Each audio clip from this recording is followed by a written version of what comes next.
آداب ناظرین، میں سید عامر حنیف، آپ دیکھ رہے ہیں گواہ نیوز۔ 6 دسمبر 30 برس گزر گئے۔ پچھلے برسوں کم از کم اس کا نام و نشان تو باقی تھا، اب تو وہ بھی نہ رہا۔ آنے والے برسوں میں شاید کسی کو نام بھی یاد نہ رہے۔ 6 دسمبر 1992 کو بابری مسجد کے ساتھ ہندوستان کا سیکولرزم بھی ختم ہو گیا تھا۔ اس کے بعد تحریکات چلتے رہے، بند بنائے گئے، جلسے ہوتے رہے، اور جنہیں بابری مسجد کی جگہ مندر تعمیر کرنا تھا وہ اپنی دھن کے پکے اپنا کام کرتے رہے، اور ہو سکتا ہے کہ اگلے برس تک جہاں تاریخی مسجد شہید کی گئی وہاں مندر نظر آنے لگے۔ بابری مسجد جس کے نام پر مسلم قیادت نے اپنا الو سیدھا کیا اور اپنی شہرت اور سیاست کے لیے اس مسجد کو شہید کروا دیا۔ جنہوں نے شہید کیا ان کا تو مقصد زندگی وہی تھی، انہیں بابری مسجد کے ملبے میں کھڑے ہو کر ایوان اقتدار تک پہنچنا تھا، مگر مسلم قیادت نے بھی کوئی دیانتداری کا مظاہرہ نہیں کیا۔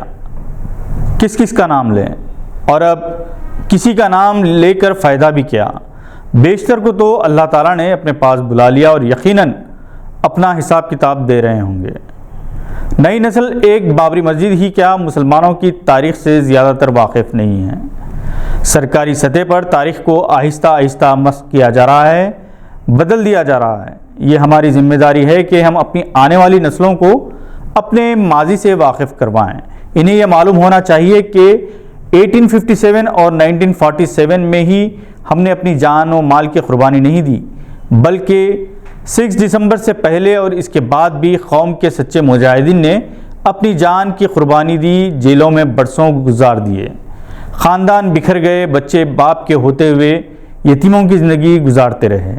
مولانا محمد ہاشم القاسمی نے بابری مسجد کی پوری تاریخ کو مختصر طور پر پیش کیا ہے۔ نئی نسل کے ریکارڈ کے لیے اسے پیش کیا جا رہا ہے تاکہ نئی نسل ہماری تاریخ، ہماری قربانیوں سے واقف ہو سکے اور خود غرض مفاد پرست مسلم قیادت اس کا استحصال نہ کر سکے۔ ہندوتوا طاقتیں رام مندر، کشمیر کی دفعہ 370 کے خاتمے اور یونیفارم سول کوڈ کے نام پر ووٹ مانگتی رہی۔ اس میں سے اس نے اکثریتی طبقے سے کیے گئے 2 وعدے پورے کر دیے۔ ایک ساتھ سول کوڈ بھی نافذ ہو جائے گا۔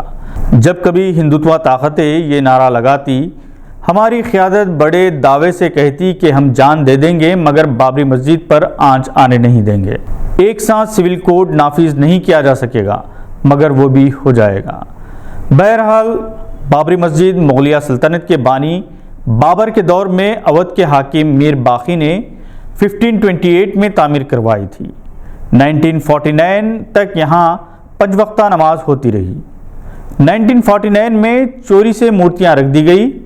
1959 میں نرموہی اکھاڑے کی طرف سے ٹرانسفر کی عرضی داخل کی گئی۔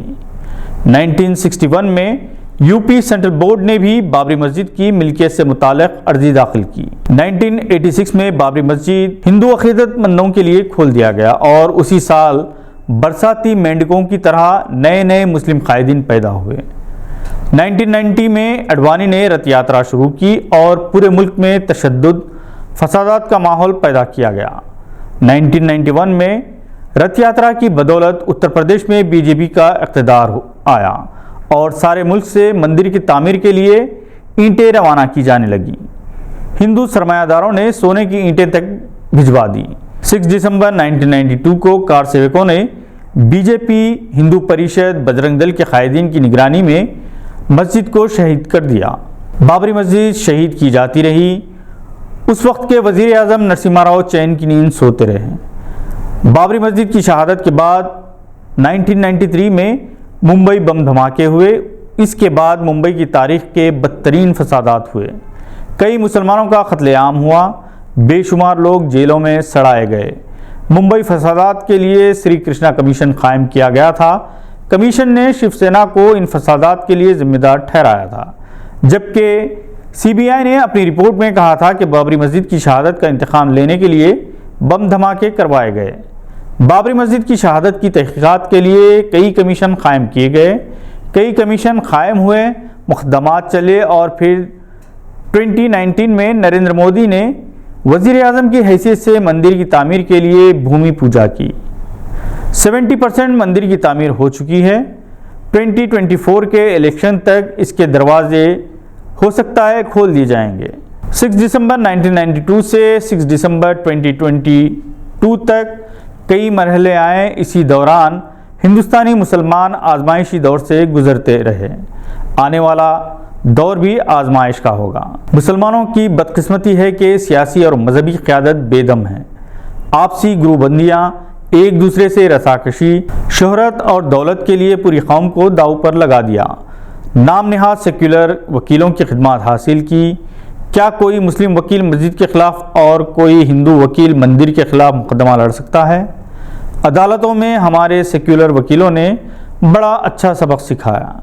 تھوڑا بہت جو بھی بھروسہ تھا اسے ختم کر دیا۔ 6 دسمبر 2022 کو اکا دکا مقامات پر سیاہ جھنڈیاں نظر آئیں۔